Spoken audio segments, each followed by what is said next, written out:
ধন্যবাদ আপনাদের।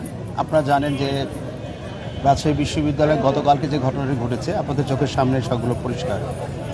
আমাদের সর্বশীর্ষ কর্মকর্তা রাজশাহী বিশ্ববিদ্যালয়ের উপাচার্য প্রশাসন উনি যখন তার দাপ্তরিক কাজ সেরে বের হয় তখন কতিপয় ছাত্র তারা তার গাড়ি আটকে রাখে এবং চাবি কেড়ে নেয়। অগত্যায় তিনি কোনো উপায় না দেখে হাঁটা শুরু করেন এবং হেঁটে তিনি বাসায় যাচ্ছিলেন। পথিমধ্যে তারা বাধা দান করে এবং তার বাড়িতে তালা মেরে দেয়।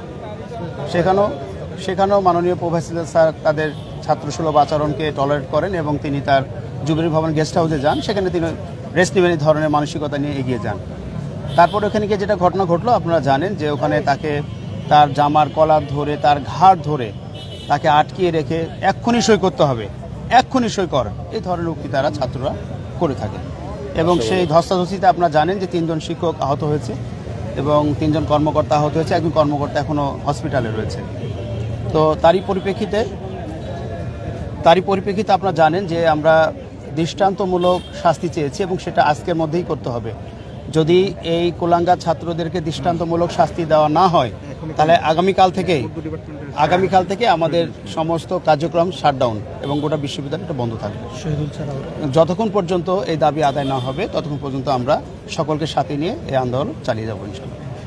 এই রাকসু নির্বাচন সামনে একটা এরকম ঘটনা ঘটে গেল।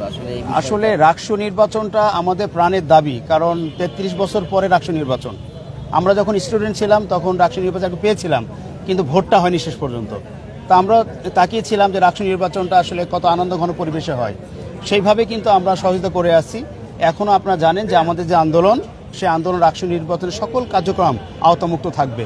কারণ আমরা চাই একটা সঠিক এবং যোগ্য নেতৃত্ব ছাত্রদের ভোটে এগিয়ে আসুক, পাশ করে আসুক, তারাই এই বিশ্ববিদ্যালয়ের নেতৃত্ব দিবে।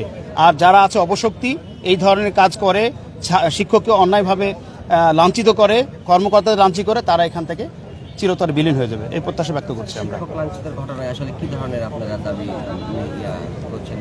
হ্যাঁ, আপনারা জানেন যে শিক্ষক এবং কর্মকর্তা লাঞ্ছিত ঘটনায় আমরা বলেছি যে যারা ছাত্র এই কাজের সাথে জড়িত, ভিডিও ফুটেজ আছে, তাদের দেখে তাদের দৃষ্টান্তমূলক শাস্তি এবং ছাত্রত্ব বাতিল করার জন্য বলেছি আমরা। আমাদের দাবি আছে 2 নম্বর যারা ছাত্ররা এখান থেকে পাশ করে চলে গেছে তারা তাদের সার্টিফিকেট বাতিল করার জন্য আমরা দাবি করেছি।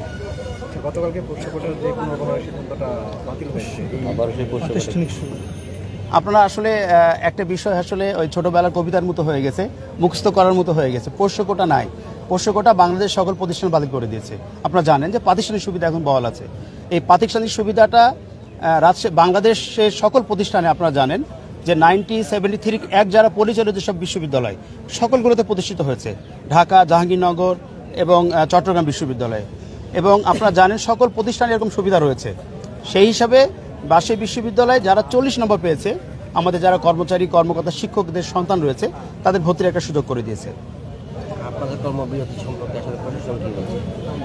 আমরা প্রশাসনের সাথে আমরা এখনো আলাপে বসিনি। আমরা যদি কর্মবিরতি রাত্রে দিচ্ছি, অনেক গভীর রাত্রে আপনারা জানেন এই ঘটনার কারণে, তো আমরা আলোচনা এখনো হয়নি। সিন্ডিকেট হবে, তারপরে হয়তো আলোচনা আমাদের সঙ্গে কথা হবে।